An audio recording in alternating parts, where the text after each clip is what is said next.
Bibi Netanyahu in that phone call, what took place was a couple of weeks ago before Charlie lost his life.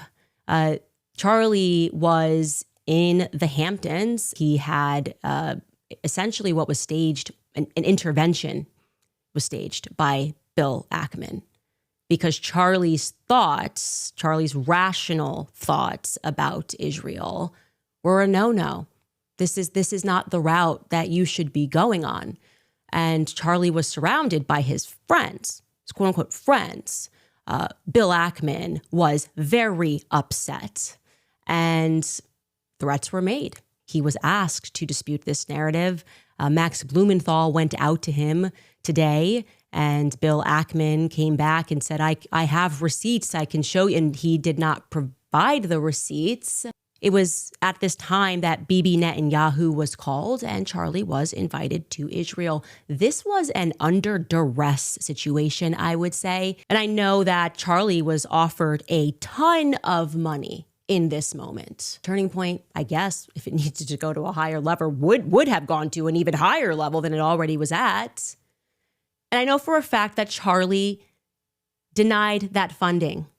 That Charlie denied, and what Bibi didn't include there, he declined to go to Israel for, I would describe this as like, re-education camp.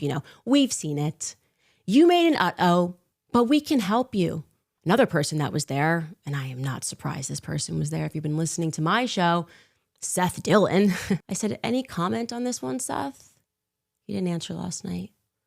This morning I said, need a comment ASAP, please. He didn't answer. Then I followed that up and I said, trying again here, you were present when Ackman lost his mind on Charlie and when Bibi invited him to Israel and Charlie refused.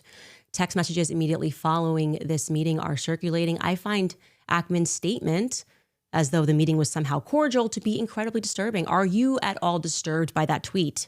Do you feel, as I do, that this tweet significantly betrays the defined purpose and mood of his, and I presume your, final meeting with Charlie Kirk ?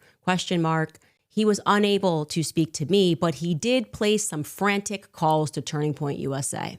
Yeah. You see, I went out to Seth, but I also went out to two other people who were at this meeting, and nobody is willing to go on record.